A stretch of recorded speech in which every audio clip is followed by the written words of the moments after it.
Ladies and gentlemen, my humble pranams to Pujya Shri Swami Sri Hari Prasad, whose divine presence today makes the proceedings of the conference so much more meaningful and blessed. I thank Sri Kala for the very high level of thoughts and considerations on the trajectory of the conference. I find myself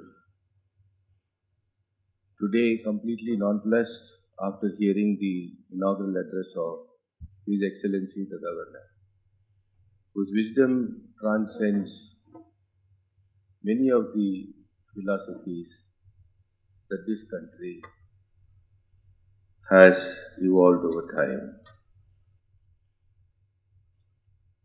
This is the 9th conference of peace and reconciliation, and I feel it is increasingly made more relevant in the context of the prevailing world situation where we see burning embers of conflict in different parts of the world. Without mentioning details, it is, I think, well understood that this juxtaposition is very dangerous.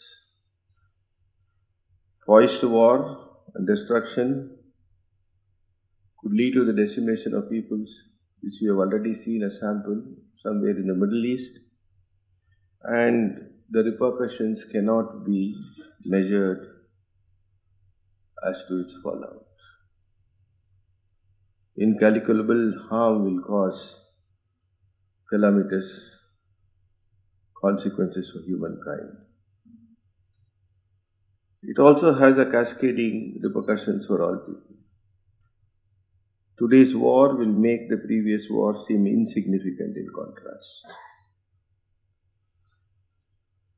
The irrationality of nations to be self-centered and petty-minded makes little room for conflict resolution. All rational and peace-loving people must join together. To strengthen ourselves in order to force the world to look at ideas, such ideas that would ensure, for want of a word, justice for all and a way forward to resolving issues. Since the present dispensation of the UN is much questioned, a lot needs to be done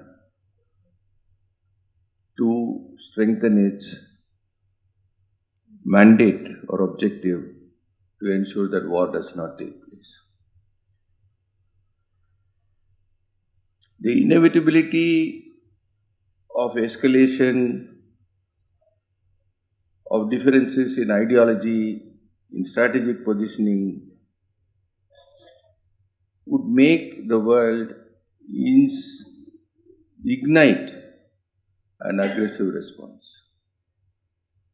And therefore, such conferences for peace and reconciliation becomes more and more relevant. The continued efforts of the Vishnu Mohan Foundation towards peace and reconciliation is a beacon of light to all those who see themselves as icons of peace. I would say that one of the important points is the forum of negotiation for the world, the UN, does not have an institutionalized negotiation center or a negotiation expertise or an institution which would compulsorily make people come there and resolve the disputes with perhaps neutral and impartial experts sitting in such a forum whenever a country makes a reference.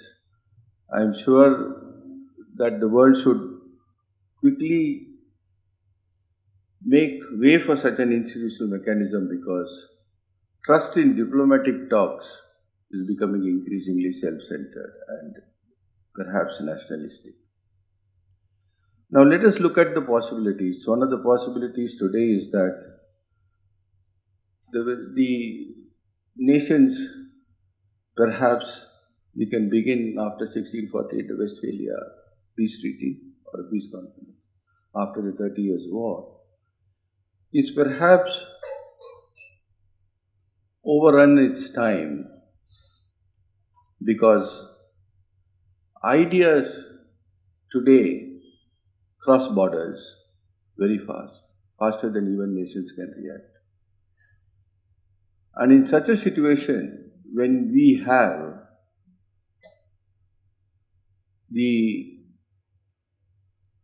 I would say, a positive tool in our hands of communication, it is possible to harness peace centers all over the world. However difficult it might be, we must make a beginning. Because there is no alternative. Let us take a minute and see what the history of conflicts has done to us or civilization, and see what lessons we can learn. In ancient times too there were conflicts, but societies were small. But the root cause of these conflicts still remain, I feel, the same. They are either rooted in to claim for resources, water or land, then breaches of etiquette, or failure to pay or return a ransom. Over the centuries, with advancing communication and weapons technologies, the scale of conflict has increased tremendously. In fact, the very first use of this is a shocking anecdote. Lord Kitchener, using the first machine gun called the Maxim gun, was able to kill 10,000 African warriors against the loss of 48 men of his own. So this is the Battle of Omdurman in 1898. So 19th centuries and 20th century, you see such terrible conflicts, use of this modern weapons technology. The fallibilities of human nature, like personal aggrandizement, take the Napoleonic Wars, or even the stand taken by Adolf Hitler, has cost humanity a huge loss.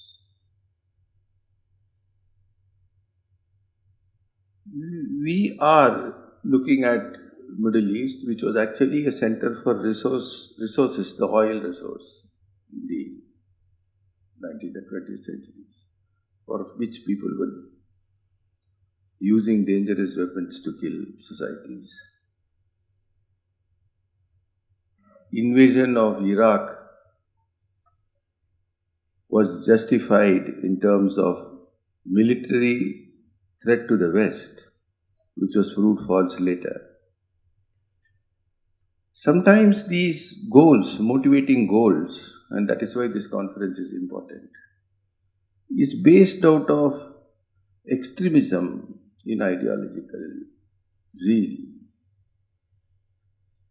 It happened look at the Islamic zeal in the 8th century, or the Christian extremism in the Middle Ages, the capitalist, communist polarization in the Cold War, or of late, the Islamic fundamentalism versus Western materialism. So the ideological motivation of late is actually most dangerous. They do not take into account any cost consideration. In fact, based on 2000 figures, the cost to America alone in the World War II was 2,091 billions. The loss of life in World War I was 8.5 million. But these statistics are just indicative. The deeper rot to society that war causes is not really measurable in human terms. The collateral damage to civilization, to well-being of human life, everything is disturbed, distorted. So we now come to the point that if war continues, which is threatening in many areas and also has had a foray, what should we do? It is the most negative aspect of human condition. But how can we, from a point of view of understanding the counterintuitive, if I might call it, what should be the basis for saving civilization from these maniac-like actions of certain nations? My understanding is very limited, but I can say that conflict arises generally out of complicated interaction among groups of people at many different levels and scales. Families, dynasties, classes, political factions, regions, nations. But these patterns become visible only with hindsight. Even paranoid, as I already stated earlier, individuals can have to be dealt with. What role does this conference have to highlight the benefits of peace? While it is on the one hand apparent that war is kind of an inevitability, the good is forgotten on a momentary lapse of decision making. In a well-connected and integrated world, it is possible to inform each and every individual using the technology. But this cannot be done by structured organizations like the government. Because today governments or structured organizations are limited by their own, if I say their own being, or hindered by their own compulsions. And the foremost being what euphemistically called the national interest. So we need non-governmental bodies like the Vishnu Mohan Foundation to sustain peace. But what we must do is that the wealth of information that is available to sustain peace must be collected and collated and disseminated by informed people. I think this is a very important role that this kind of conferences can play. Because it is not easy to do so, and it requires a lot of effort and time and expertise. And unless we do that in a manner that is appealable to people, then we will not be able to change the perception of people on many issues where they see ideological differences. Yeah, ultimately, as has been pointed out by speakers before me, ultimately, if we dig deeper and deeper, you will realize that the behavior of individuals matter. Because unless you change the behavior of individuals and their thought processes,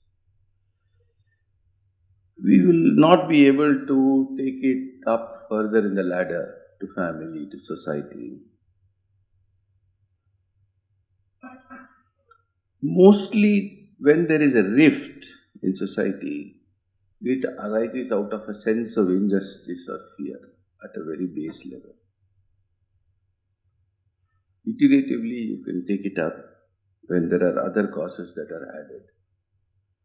So, the way we live, the way we think, the way we speak as an individual would matter, and it is not specific to any country.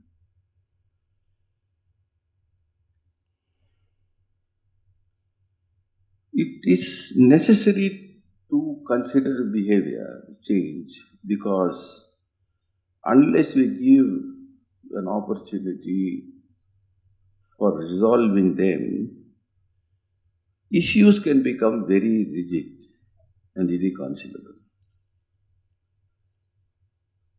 Sometimes religion is derided on the fact that there is probably because there was a lot of religious wars in the past, and also because religion practices can sometimes tend to be very rigid without outside influences. But this is because, as already pointed out by the speaker earlier in the inaugural address, it is because the ethical content of it, the universal good that is in all religions, is not made manifest. And it is important that the thread that joins the goodness of religions, or what was stated to be Atma, that supreme spirit of togetherness, of compassion that is derived out of ethical good, that must be highlighted. In fact, humanism as a philosophical concept and not as something to be done as good needs to be implanted from the very beginning and highlighted as the best religious practice, as an universal principle, in fact. In fact, sages in this country, from long immemorial, have stated the virtues of giving and the unblemished nature of love and empathy. I still remember as a young child visiting the Rishikesh Ashram, Divine Life Society.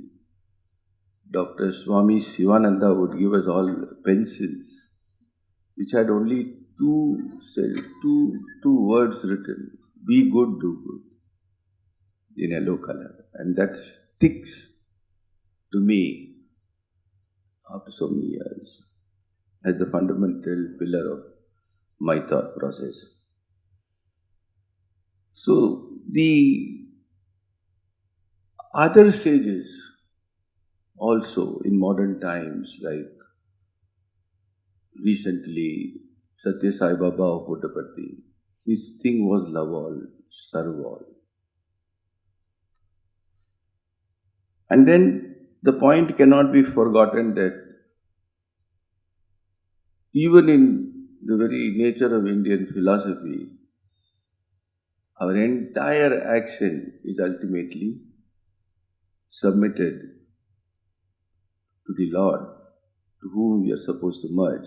Raghuvamsa's first sloka is very powerful. Vagartha viva sabruttho vagartha pratipattiye jagata pitaro vande parvati parameswara. We all bow to them ultimately. So we need to cover a gamut of issues to bring about positive change in the world. And as rightly stated by Sri Kala, Vishnu Mohan Foundation is not an organization just out of theory. It encourages practical way of doing things in order to bring about peace and mitigating the suffering of mankind.